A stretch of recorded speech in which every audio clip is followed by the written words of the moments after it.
successful entrepreneurs from around the world to see what moves they've made in their lives to get successful and, more importantly, stay successful. I'm here to make sure you can create a better life for you and your family. Let's tune in.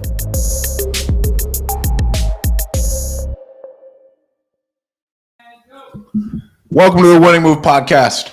I'm your host, Stratton Brown. We have an awesome guest today, someone who's local to Fresno, Mr. Corbin Claypool, #1 in Nexa, Savage, millionaire before 30. Are you 29? 29. 29? Yes, sir. Hell yeah, bro. Thank you so much for coming on, dude. Dude, thank you for having me, bro. I'm excited. It's going to be awesome. Well, we've been trying to connect for what, like 2 months? Yeah, a while. Yeah, I've been seeing your stuff for probably a year on social media, bro. So it's good to finally meet you in person and oh yeah, dude. do this thing. All right, man. I want to hear about very beginning Corbin. I don't know anything. Like, what were you doing as a kid? And then we'll lean into like what in the hell got you into mortgages. Okay. Like, how far back do we want to go? We young? Yeah, let's go young, bro. I got all the time in the world. Yeah. So young Corbin, athlete, but also very nerdy kid. Like, just love video games, love, things like that. But was a wrestler growing up, played a little bit of football, but ended up getting out of football at a young age, like 8th grade. Played water polo in high school. So always kind of had that competitive mentality that I've taken into the mortgage industry. But that's, basically a little bit about where I'm from. Parents are divorced, 2 separate homes, but that was all good learning, a lot of stuff that I learned growing up because of that. So, yeah. So what did you do before you got into mortgages, dude? I was a personal trainer in San Diego. So was just in San Diego, basically being a dumbass, honestly. Had a lot of good friends that we had a good time, just partying, trying to go to school half-ass. Was never a great, I was actually good going to school growing up, but then I kind of lost my focus at the beginning of high school, and then trying to go to college, I just was never, real focused on getting good grades or anything like that. So I, oftentimes didn't go to class and shit like that. So what were you going to school for? Funny, growing up, my dad is a dentist. So, he's always kind of like, you got to be a dentist. No, he didn't tell me you have to. My dad told me to be a dentist growing up. Did he really? Yeah, he was like, you're going to be a dentist. You see this guy, he doesn't work. He works like 4 days a week. And he makes great money.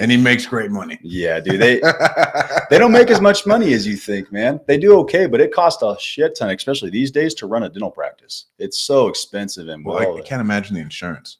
Oh, yeah. It doesn't pay like it used to. It used to pay good, but now the insurance isn't the same, so. Right. And can you even scale it out? Like, because don't you have to be the main dentist? There's been some guys that have scaled it out. There's a guy here in town. I forget the company name, but he's scaled it out. He has multiple practices everywhere. So you could do that. But most of the time they're going to dental school because they really have a passion for it. My dad loves it, and he wants to work on people's mouths and teeth, which I could never do. Right. But growing up, he never told me I had to do it, but he was like kind of pushing me in that direction. So I had this in the back of my head that I was going to be a dentist, when in reality, I had no interest in ever becoming a dentist or ever doing anything like that. So, that was the thought growing up, but didn't work out. Became a personal trainer in San Diego, and just was having a good time over there, man. Wasn't really doing a whole lot, really, as far as like advancing forward in life, So why'd you move back, and how old were you? Moved back at 24, 25 or so. Okay. Maybe like 23. No, 23, because that's when I met my wife. Okay. So moved back at 23 and just moved back to kind of get my shit together, because my dad had moved back here, and he was like, hey man, let's get you back over here. We'll get you focused again. I can actually tell a pretty crazy story if you want to hear it. In San Diego, it kind of pushed that and catapulted it to me moving back. So my dad was living in Fresno. I was in San Diego. I had a great group of friends. We were at this massive party. It was like there's probably 100+ people there, dude. Maybe more than that. And it was a house party. And so we're all having a good time. And this group of just guys that are a little sketchy, they come walking in, right? We think they're maybe gang affiliated or something like that. And everybody's like, who are these guys? Like, why are these guys here? Well, long story short, he gets in like this altercation with this chick named Asia, who was a really good friend of mine at the time. And he like hits her. So I'm in the area, and I sock this guy in the face, And then it just turns into this fat freaking thing where they basically they jump me, put me in the corner of this room, just beating the absolute shit out of me. I was not going down, bro. Like I was going down with a fight, but there was 5 guys. There's nothing you can do when they're kicking you in the face, you know? So, you know, eventually my buddy gets over me. His name was Jesse. He was like in MMA and stuff. So he's like, hey, get the fuck off him. You're going to kill him. You're going to kill him. Cause they were like going hard on me. And then after that, they hit him. And then the whole fucking party broke out in a fight. Like it was crazy, dude. There's never seen anything like it. Long story short, we drive home. We get home safely, luckily. Park my car outside, go into the apartment buildings to kind of like, you know, go to bed and all that kind of stuff. My buddy Austin was like super drunk. So he stayed in the car. He's like, I don't want to fucking leave. I just want to sleep in the car. We're trying to get him out. We finally just leave him in the car. We're like, all right, bro, that's fine. Well, when we go to sleep in the middle of the night, he starts screaming, dude, that he's kidnapped. He's like, I'm fucking kidnapped. I'm fucking kidnapped. This isn't like a real story. No joke. The apartment complex is right next door. Call the cops. The cops come bash in my window when I'm asleep, pull this fucking guy out of the car, take his ass to jail. And then I wake up in the morning, I'm looking for my car. There's not shit anywhere. So I'm just like, oh, fuck, what happened to my car? I'm walking up and down. I call Asia. I'm like, Asia, did you see my car? I swear it was right here last night. She goes, oh, yeah, it's over by the apartments. I was like, it's not here. So they all come down like a search party trying to help me out, right? There's glass in this one area. So we're just like, okay, that's there. And this is just the day that it happened to be that my dad's coming into town to see me. So my face is all messed up. You know, I'm all bloody. We go to sushi and I'll never forget it. My dad is like super emotional, bro. He's like, I just can't believe this. Like, what the fuck are you doing, basically? And so that's actually what catapulted me in coming back home. He's like, you just need to get out of that, you know, space and come back home. You're going to get yourself killed. I mean, it was kind of one of those situations. So yeah, it was pretty crazy story, man. Oh yeah. Good to know. So you did that and then you went home. Yep. When did you meet your wife and what got you into mortgages? Met my wife actually when I was 15 or 16. Okay. And we were together for a bit and then we split up and then we went our own separate ways. Met again when I moved back around, I have to ask her, it's like 23 or 24, something like that. She's a year below me. So she was 22 or 23 and just didn't really know what I was going to do, man. I was going to junior college here and just kind of doing my thing. And then my stepdad, he happened to be a loan officer. Okay. And so he was like, hey man, get your mortgage license. So I was like, okay, cool. I'll get my mortgage license. Get my mortgage license. Was kind of like half-assed in it. I wasn't really, I have a mortgage license hung at a company, but I wasn't really doing anything. I wasn't trying to build my business or get more deals or anything like that. Right. I was just kind of, I was hung and I was going to junior college, got into a network marketing company. And this is actually a company that catapulted me and helped me grow. I think those companies are great. I think they're legit, bro. They are. If you can do good at them, bro, you have all the skills you need to be successful. No, exactly. And they teach you a lot. And that's the main thing. I learned a shit ton about positive mindset, how to think and how to grow and how to think on a higher level. And so once I got out of that company, I was like, okay, it was in Magic. It was called Kong and Water Machines. Have you seen that? Mm-hmm. It's like a water machine. It's pretty cool. Got out of that. And I was like, if I apply what I learned in the mortgages, what could I accomplish? Because I was already kind of doing a few deals here and there in mortgages. And this was like 2018. I was at Homebridge. Okay. So I started applying stuff. And the first year I went from zero, or, you know, not zero, but 4 million or whatever it was, to like 20 million just by basic shit, cold calling, meeting with realtors, things like that. 2019. So 2019 was like 36 million. 2020, it was like a little bit more. And then 2021 is where I closed 110 million. 2020 was 110 million. 2020 was, it's like 50 million.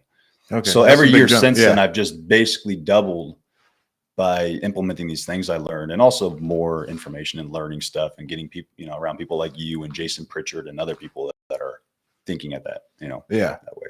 So who are your mentors in this? Nobody really, bro, to be honest with you. I had people that taught me the sales side, like, hey, this is how you do a mortgage. This is how you do a loan. This is how you package a deal. But I didn't have anybody that really taught me, like, how do you scale it? You know, nobody really showed me that. And I feel like in the corporate environment, they really don't show you that. because they don't want you to scale. They want you to be a loan officer. They want you to just do the loans, right? For a period of time. Then you can kind of work your way up the corporate ladder, which is kind of why I got out and just started doing my own thing and kind of self-taught myself a lot of stuff just by watching YouTube and podcasts. And I paid for coaching with Core Coaching, and there's a lot of different things I did, but okay. Yeah. And so you aren't any masterminds? Nothing. No masterminds. No networking events. Honestly, bro, I'm a pretty big introvert. I can be extroverted, but I'm kind of like a quiet guy at the end of the day. I like my alone time. I like just chilling at home. So yeah, no masterminds, no networking events, nothing like that really. All right. Don't mind me on my phone, bro. I'm writing down questions. Oh, okay. Yeah. No worries. No worries, man. So, I mean, I got 2 points. So this weekend we were at an event where this dude, his parents are like some of the richest people in the state of Utah. Wow. Okay. And they did it all in MLM. That's amazing. Like billions of dollars a month MLM. That's insane. Like insanity. And he's one of the most, I made a podcast about it. He's like one of the most well-polished kid. Like he's 28. Last year, his company did $130 million in rev. That's insane. And just like well-polished. And he's like, I was traveling with my parents all the time, hearing them speaking on stages. So like the programming, just from the MLM mindset, just learning all of that completely transformed him. Like I thought that was pretty cool. That's really interesting. Yeah, that's cool. It made me think about like bringing my son a lot more, like exposing him to a lot more. Like, yeah, bro, go to daycare, play with kids, but at the same time, he needs to see like all this and like learn how to do it. Right? Yeah. Like, yeah, I'm not sure. Me and you probably weren't ever taught exactly how to scale $100 million company, right? So, but we can do that. You know, exactly. The right learning and the right people around us. So like, what's your goal? Like, what do you want to do overall? Revenue, income wise, what do you? Income, revenue is always a good vanity number. Right. Yeah. True. I want to net within 2 years, and maybe I'm thinking too small, but I want to net out of my mortgage business about $5 to $6 million a year. Okay. Net income. Last year I netted over $1 million, and that was with me like basically running a bunch of shit through the business that could have been, you know, cars and other stuff, you know, to me. So I want to net about 5 million, and then I want to eventually morph into this investment side, which I'm already doing. I have a few rental properties and I'm starting these Airbnbs, but I want to get the cash flow up enough to where I can just keep reinvesting that money, and then also have the mortgage business bringing me in deals, right? But if you're closing $1 billion in loans, that's the thing with the mortgage industry. You kind of cap out a bit. Even at $1 billion in loans, if you do the math, what it takes to actually hire the processors and all these people, you're probably going to net maybe $13 million a year. And like, you know, is there a law of diminishing returns after $1 billion? No, you could do more, but it's really hard because there's only so many mortgages out there, right? Even the number one guy is doing $1 billion in the whole nation. Okay. The whole nation out of every single loan officer. So I'm not saying it's not possible. It's definitely possible. You could think bigger and you could do more. But doing more in mortgages is not necessarily my goal. I want to keep doing what I'm doing and growing it, but I want to branch out and do more than just mortgages. So, okay. And so why do you want to branch out and do more? I think we all want to branch out of whatever field we're in and go do cooler shit. Passive income, bro. I want the cash flow. I want the cash flow. Okay. Right. I mean, that's just the biggest thing for me is I want my time freedom. I want to be able to do whatever I want, whenever I want. I want to be able to travel wherever I want. I want to have a jet. I want to fucking do whatever I want. You know what I mean? I don't want to be held by having to work a job. Like I want to be able to wake up and I just collect a paycheck, which happens through real estate. Really. I mean, you can do it through MLM is a great way, or, you know, other companies as well. But I like the idea of real estate, providing that passive. And I feel like, so one thing that I've like somewhat pivoted into, I was like, well, businesses set up the right way will always bring me cash flow, but the real estate depreciation is what you really want. You're right. Especially like now that you're netting $1 million, bro. Like you need the depreciation. I mean, dude, this year my CPA worked freaking miracles, bro. Worked miracles. So Tyler McNabb. Tyler McNabb? Yeah, he's a beast. He's a beast. What are you doing for marketing, dude? Like, how are you getting in front of so many people? Is it all networking with realtors? Networking with realtors. I have one business development manager guy right now. And, you know, I have 3 LOs coming aboard. They already came aboard, but we're kind of getting them up and running, right? And I'm doing 3 at a time because I don't want it to be a numbers game where you just bring on as many LOs, and all the LOs are only doing $500,000 in fucking production a month, which is what most of these companies are doing. I want to invest time in these guys so that they can do 3, 4, 5 million, and they'll never want to leave me because they're like, I got this amazing mentor that's helping me grow, and they're making great income. And he's teaching me how to invest and be financially smart and market on social media. So branching out in that way, but just for myself, meeting with realtors, social media has been huge. It's created that omnipresence, dude. Yeah. It's created that omnipresence of just being in front of people 24/7. Facebook is, really big with realtors and stuff and things like that. So those have been things that have been key to my business. And it's kind of opened the door for when I like post and then I reach out to these people. They already know who I am. Already know you. Exactly. That's the biggest thing. It's not like you can look at it and just like, oh my God, I got all these referrals from social media. It's the omnipresence and top of mind awareness it's created for me in the market. So I've probably become the most well-known mortgage broker in the market because of social media. As far as Fresno? As far as Fresno. Yeah. When did you start leaning heavy into social media? September of 2019, actually, right when I joined Nexa. Okay. So I joined Nexa September 2019, started that whole thing. And that's when I started doing social media. My first videos, bro, were terrible. I literally was wearing a fucking cardigan, like in a sweater. I go back and I'm just like, what was I doing? I was all suited up. Just wasn't really me. I was trying to be all like this corporate figure, but that's just not who I am. Exactly. So I've definitely molded and gotten better over the time. Well, that's the hard part about social, bro, is everybody tries to be like all pristine and everything else, where people really just want raw shit. They just want genuine. They want genuine and raw and just be yourself. Mm-hmm. And that'll translate so much more. Absolutely. Yeah. Then especially, bro, if you're driving around in a truck, everybody in Fresno drives around in a truck anyways. Like, that's true. But like it resonates with them. Mm-hmm. For me, I mean, that's because we have to talk to people about social media all the time. Right. And that is the biggest thing, and omnipresence. Yeah. Do you guys have like a certain amount of times you're posting a day or anything? It used to be every single day. Now I'm just really focused on just trying to create really quality educational content. And so even if I post every couple of days, I'm okay with that. Because it's like an actual nugget. Exactly. Yeah. Yeah. Whereas before I was just posting like a shitty picture. You know what I mean? Yeah. And so I was like, well, this picture's not what I want. So I've really kind of dialed in and focused on just like, how am I going to make the most impact with my post, trying to level that up. That's definitely something I'm working on. It's not a category I'm very strong in at the moment, but it's something I'm becoming stronger in for sure.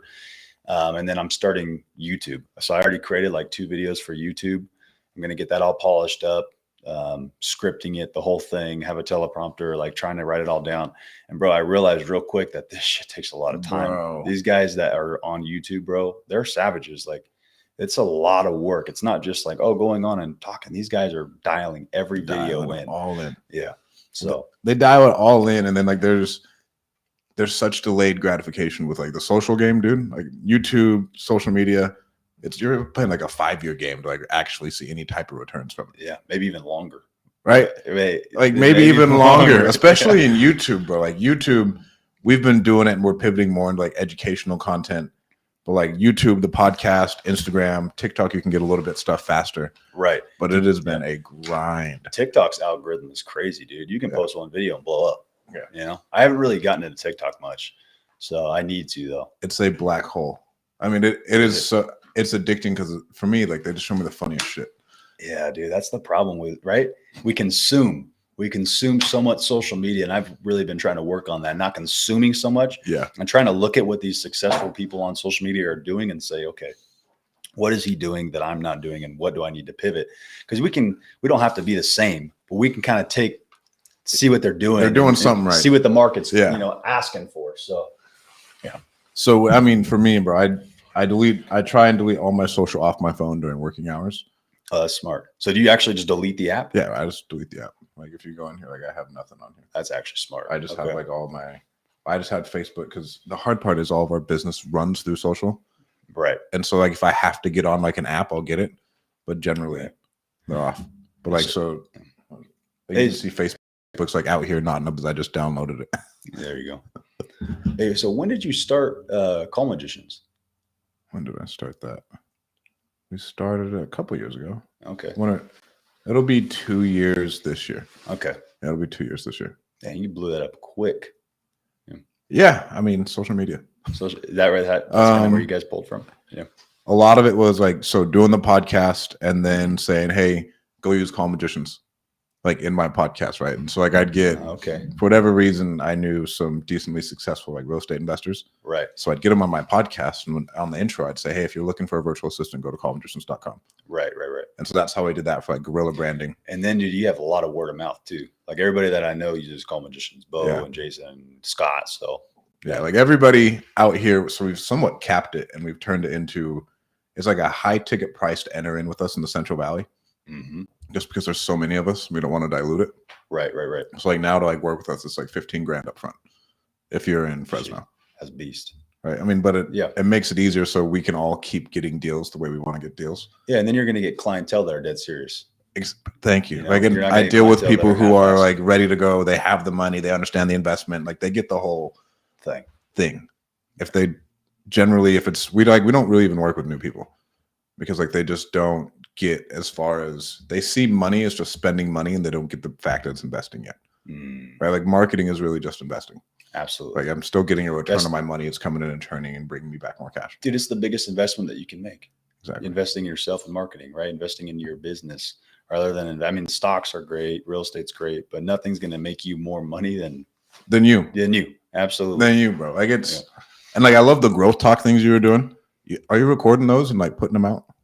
Growth track? Yeah. The growth track. Oh yeah. I'm not really putting them out. We haven't clipped them up yet, but we probably should, huh? Bro, you should for sure. Like, I mean, cause that's, for me, it's easy content because we're still playing, we're battling Grant Cardone. We're not battling like anyone else. Right. You know, like, you know what I'm saying? Like if we're going to play like the content game, like we're going against Grant, right? Who's putting out like 6 a day. So we put out 6 a day in like the Reels algorithm. But like, that's why we have so much content going on. Like we'll put out 4 podcasts this week alone.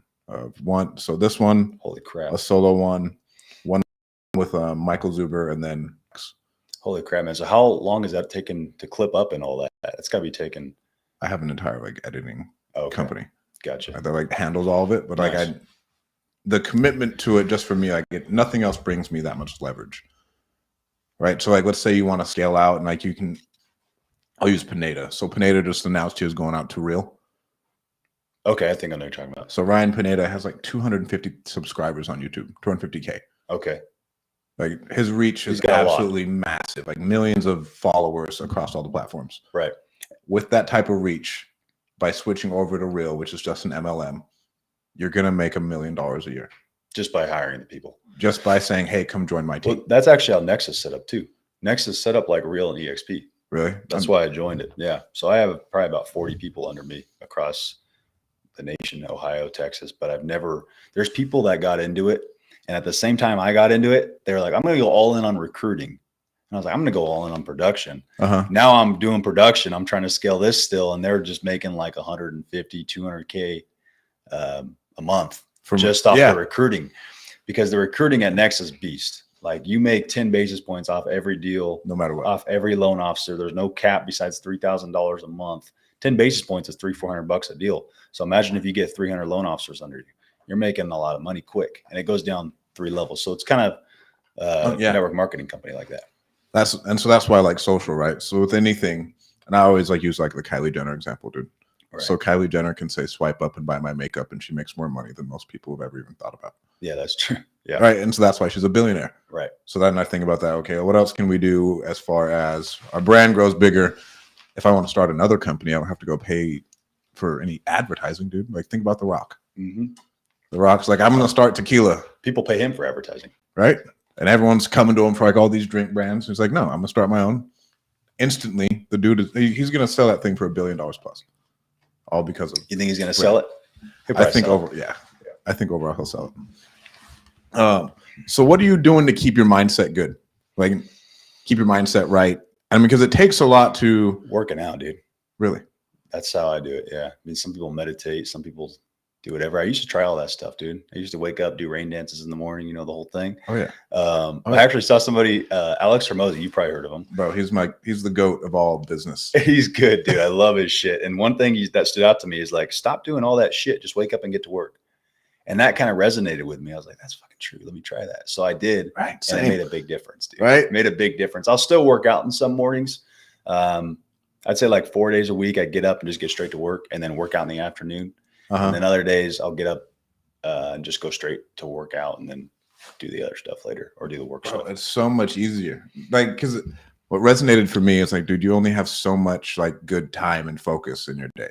And you're going to waste it doing a fucking rain dance. Like just wake up, start plowing into whatever bullshit you have to. Like, have you read that book, Eat That Frog?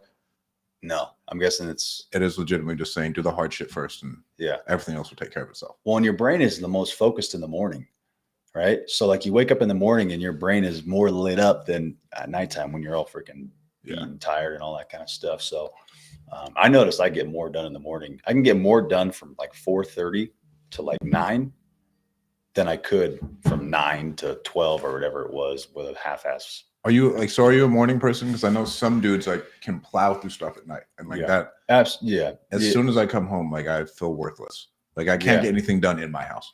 Really? Are you just like I will keep myself here. Like yesterday, I left here at like 9 because I know as soon as I go home, go through those doors. Nothing.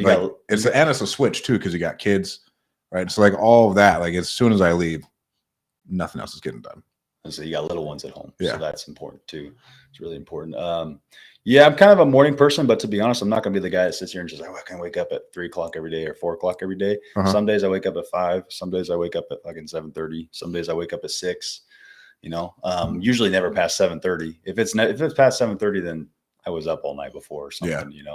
And then I just get to work, bro. Like today, I woke up I think at 6:30, had some coffee, took care of a bunch of stuff that I had to do this morning before I ran out to Oakhurst. So. What does your day-to-day look like in scaling your company? Like, is it at this point, it should all be leadership, right? Or am I wrong? Yeah, it's pretty much leadership. One thing that I haven't fully delegated yet is the initial client call. So I will take the initial client call for maybe 5 to 10 minutes. And then that's serious. And then I'll move that client to somebody. I have one person that I trust. It's my BDM, who's actually my stepdad. He's working for me now.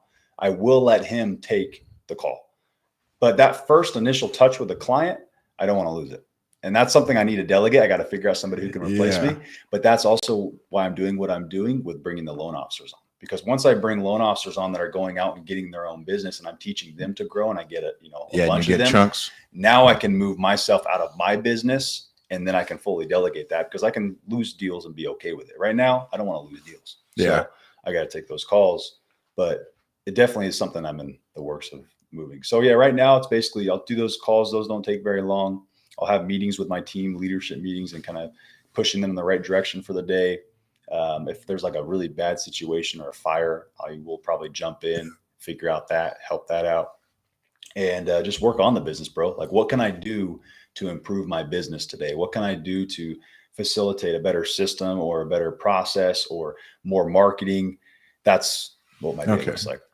No, all right. That call puzzles me. What the fuck are you saying on that call that is that important over that 5 minute span that you can't hire on someone and pay them $100,000 for? Yeah, it's just the 10-minute call of just the introduction to the client and just introducing them to my team and just kind of talking with them and kind of the initial sale basically. Okay, it's the initial close.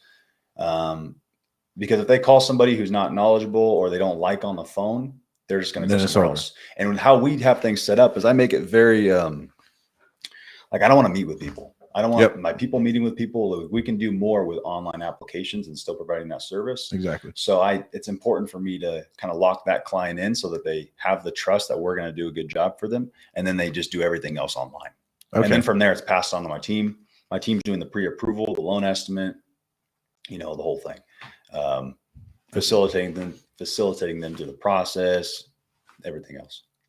So that 5 minute call is like a sales call though. Like it's not like an introductory call. Like they're calling you, you're closing them. Yeah, I'm closing them on my team. Okay. Yeah. I feel it. Yeah. And do you have like an integrator or anything? Like you mean like somebody like trying to push in as new ideas and stuff to the as far as like visionary and integrator, right? You generally the sales guy is the visionary, then you have someone who's a lot more administrative and technical. Yeah, I have Francesca. She's my operations manager. So she's definitely been growing and learning. She's becoming the integrator I need. Okay. But yeah, she does a lot of the integrating for my business now, hiring people, things like that, interviewing people. I tell her, hey, I think we should do this. She'll implement it in the business, things like that. So she kind of directs traffic, basically. I feel that. Yeah. So like what books were you reading? I mean, because if you think about it, you started with Nexa in 2019. We started mortgages 4 years ago. Yeah, 4 years ago, realistically started like, I'm trying to think of 2019, 2020, and 2021. 2019 is like when I went all in. 2018 is like when I started kind of moving forward. Yeah. So in those 4 years, what were the biggest changes that you had? Just delegation, bro, and creating systems, like getting enough business to hire people, then hiring those people, delegating that piece of the process. So I call it my blueprint. I'm actually going to make something sick for this with the mortgage industry, but I basically wrote a blueprint. That's how I did it. I didn't really know what the hell I was doing. I was like, maybe this will work. Let's try it. Wrote down every piece of the process in the mortgage from the very beginning, from getting the client, reaching out to the realtor, meetings of that sort, sales meetings, all the way to the process, all the way to the post-closing, the whole thing. Then I, kind of labeled out what are income producing activities, right? And then I delegated out everything else that wasn't an income producing activity. Yeah. That's how I started it. And then now I'm even kind of delegating out the income producing activities to an ISA and to the BDM, where I'm kind of more just focused on the business overall growth. Because to go from 110 million in mortgages to 500 million is way different than 50 million to 110 million. You're pretty much doing the same shit from 50 to 110 million mortgages, calling people, things like that. Going to 500 million, it's a completely different business. So that's what I'm trying to figure it out.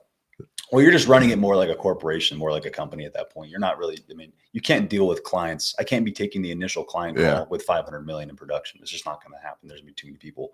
So figuring out how I delegate that to the right people is going to be the biggest thing for me. Okay. To get to that point.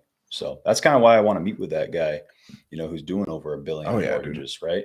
I'm going to pay him a pretty penny, but it's worth it, dude, because he's going to literally tell me, hey, this is what you're doing wrong, and this is what you can do better, and this is what I'm doing, and I can learn from that. This is will get you from here to here.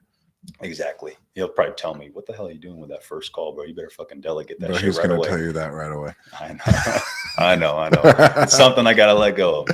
But it got you here though. It got you here, but what got us here doesn't ever get us to where we want to be. Exactly. Like once we're there. Yep. What books are you reading, dude? Favorite books right now?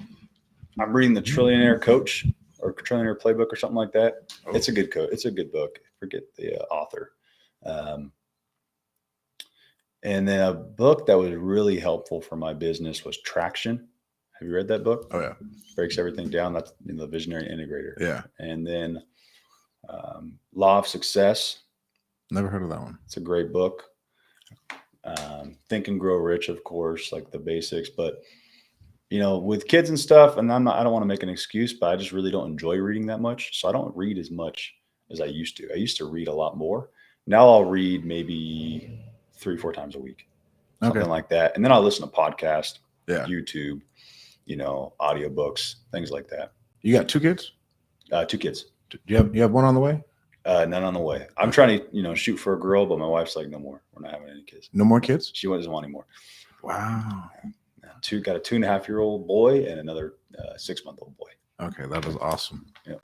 So we got these books. What are you doing to help your team develop more as leaders? That's a great question, bro.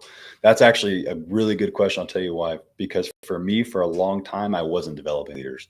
For a long time, I was just having people in my business that were working, doing stuff. Yeah, doing stuff. I basically am helping them grow by, the meetings that we do, the coaching calls, essentially, the stuff that I like. One thing that we're trying to do right now is implement like almost like not like a book club, but like a book that they can read. I want them to read the Like It Switch, which is a great book to read when they're talking to clients, right? Because they can kind of know what makes people tick.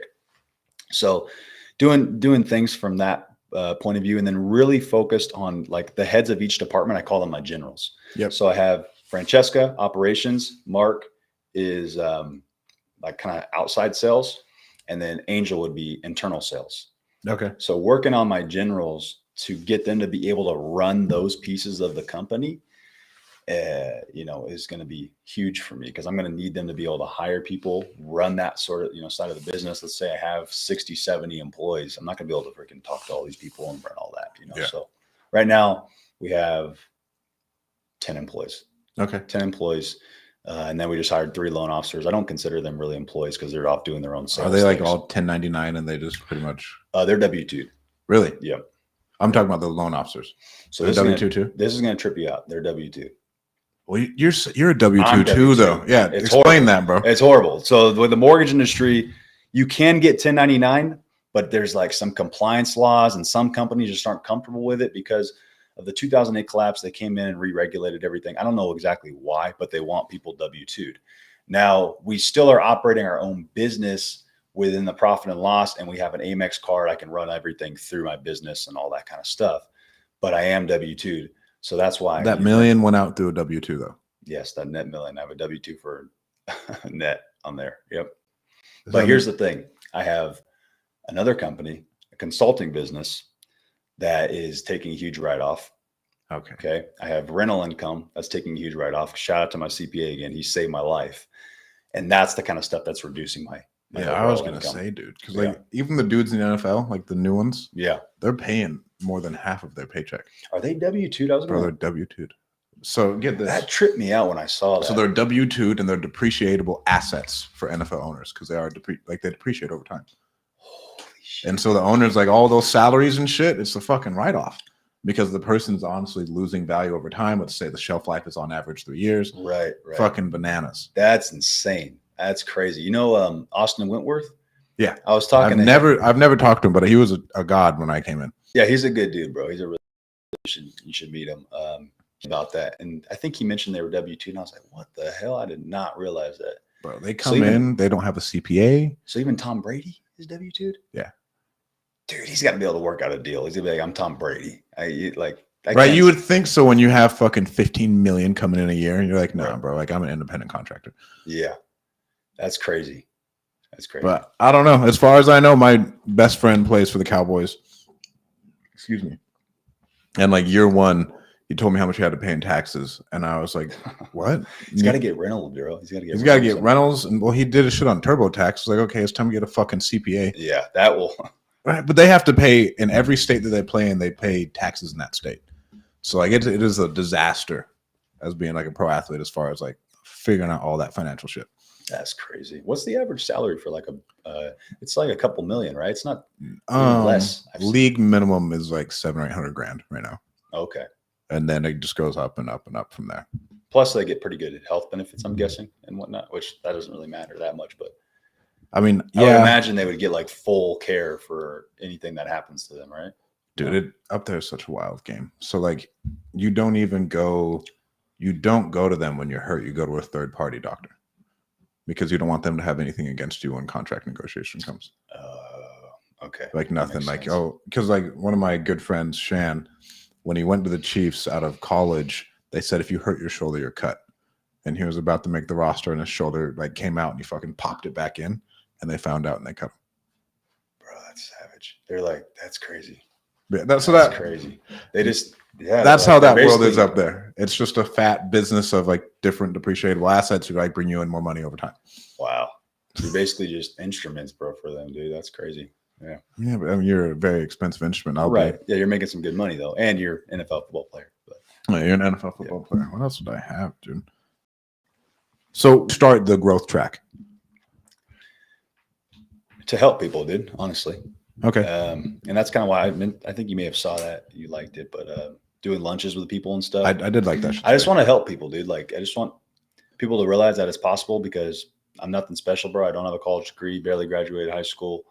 Was not the kid that they'd be like, oh, he's going to succeed. Right. They'd be like, this fucking dumbass he's going nowhere. And so I want to be able to pour that into people. Like you can do it. You just have to take the steps. So that's why I started. I think that's the biggest thing is that like you can change your life by just applying a couple things you could learn on YouTube. Yeah. Right. By applying stuff from you, from me, from Pritchard, from Dean. Like because everything we put out is free. Like if you just follow those things, you'll be making $10,000 a month, and most people don't ever even think about that. Well, their brain's not open to it. right? They look at it and they're just, they hate. They look at it and they despise the people on the media doing shit. And it's like, these people are trying to help you, you know? So. That is amazing. Do you have any other like parting words for us, bro? No, dude, I appreciate you having me on. Of course, bro. Thank you so much for coming on. Do you have, plug your companies, dude? Accent Mortgage, Fresno. We're local here in Fresno, California. And hop on Growth Track, guys, if you want to check that out. Appreciate you guys listening. And thank you, Strat. Where else can people find out more about you? IG handle, Facebook? Yeah. Corbin.Claypool. Right now, it's going to change to Corbin Claypool, but Corbin.Claypool. Look me up on Facebook, add me as a friend, or follow me. You can just look me up at Corbin Claypool there too. So, hell yeah, bro. Thank you so much for coming on. Appreciate it. Thank you guys so much for tuning in. Thank you, Strat.